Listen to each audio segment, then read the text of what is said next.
Ella's Cafe. Let's take a look at this obscure event, tonight, on Project Algerine.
Erie has no shortage of hotels in its history. Take for example, the Liebel House, once located at the corner of 6th and French Street. The Lawrence Hotel at 10th and Peach Street was another. The Ford Hotel, located on 6th and State Street, along with the Wilson Hotel, around 14th and State. There was another hotel in Erie, in which not many people remember. Early on, it was referred to as the Kiefer House, and was located between 11th and 12th, on the west side of State Street. The hotel changed its name several times over the years. At one point, it was called the United States Hotel, and another time, it was known as the Arlington.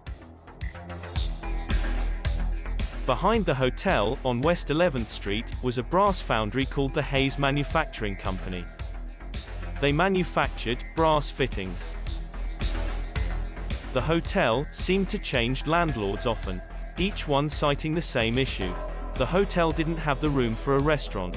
This made it difficult to compete with other nearby hotels, especially being directly in the middle of the theater district. In January of 1887, when M.F. McCarty became the new landlord, everything began to change. McCarty used an outside-the-box approach to solving the hotel's restaurant problem. He would construct a small kitchen, 3 floors up, directly behind the brass foundry. This elevated kitchen would then be connected to the hotel, across the alley, using a covered passageway. The second floor of this new kitchen annex served as sleeping quarters for some of the hotel staff, while the first floor was reserved for storage. The staff could now deliver a guest's meal to any location throughout the hotel, using this overhead accessway. The hotel was renamed once again, this time after the building's owners, 2 local businessmen and brothers, named Reinhard and Michael Liebel. The Liebel House Hotel opened with all the conveniences one would expect from a high-end establishment, or from one of its competitors' offerings just down the street.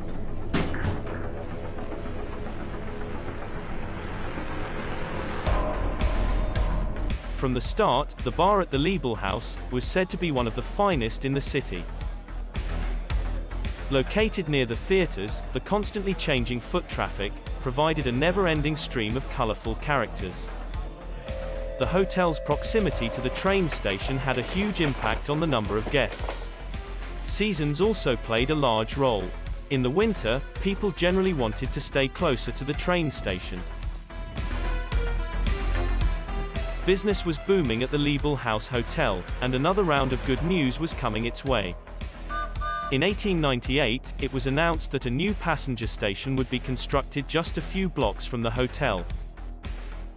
The Bessemer and Lake Erie Railroad Station was located just off 12th Street, between Peach and Sassafras Street. This new passenger station would be the final destination for those making their way north from Pittsburgh and beyond. The hotel was used by many traveling businessmen, which would frequently stay as guests. By 1901, the hotel was being managed by a man named Anderson. Anderson ran the hotel without issue, until one fateful night in October of 1901. That's the night things in Erie changed forever.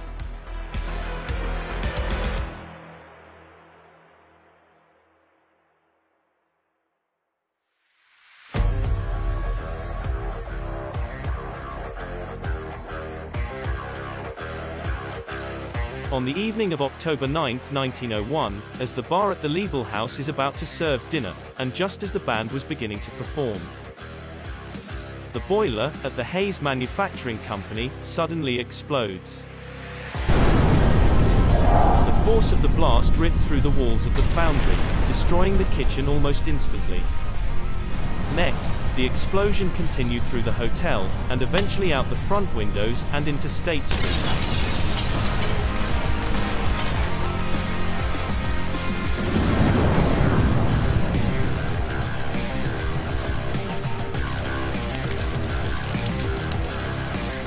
The passage to the kitchen had collapsed, and it was initially believed that kitchen manager, Ella Dolan, had died instantly in the explosion.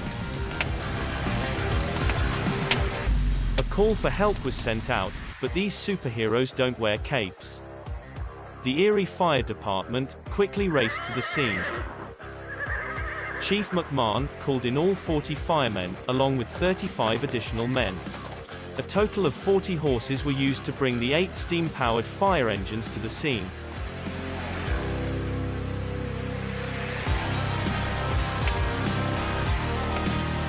The firemen surrounded the hotel with 7 hose wagons totaling 2,000 feet of cotton rubber-lined fire hose, attached to multiple Manning steam-powered water pumps that could handle 1,600 gallons per minute. Firemen began to sift through the wreckage, searching for victims.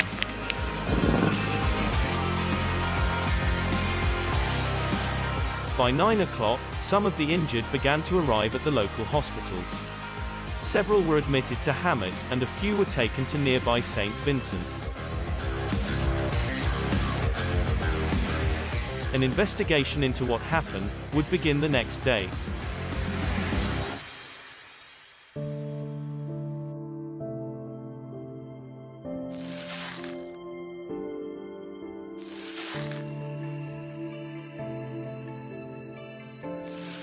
The following morning, the building is in ruins, and Anderson learns for the first time that miraculously, everyone had survived.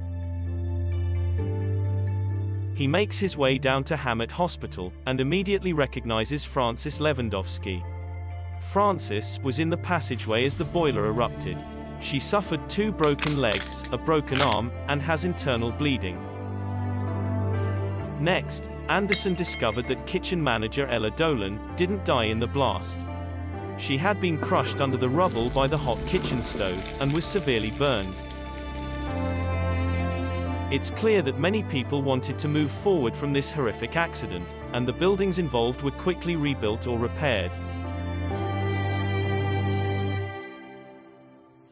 Everything began to quiet down, until September of the following year, when no less than 9 lawsuits were filed against the Hayes Manufacturing Company, including a $10,000 lawsuit from Ella Dolan, who suffered permanent injuries from the boiler explosion.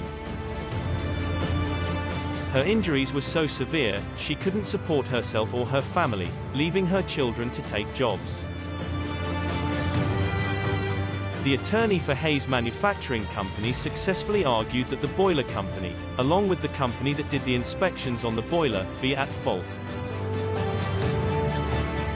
After another year of delays, the trial against the boiler and inspection company began. Everyone expected a lengthy trial, but it was over in a single afternoon, when it was announced a group settlement had been reached.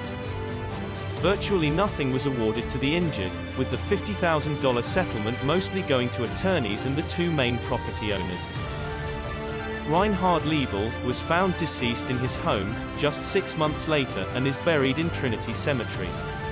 8 months later, brother Michael Liebel vanishes entirely while visiting a doctor in Buffalo. It's believed he never arrived back in Erie. 3 months after the strange disappearance of Michael Liebel, Ella Dolan passed away, never achieving her dream of operating her own cafe.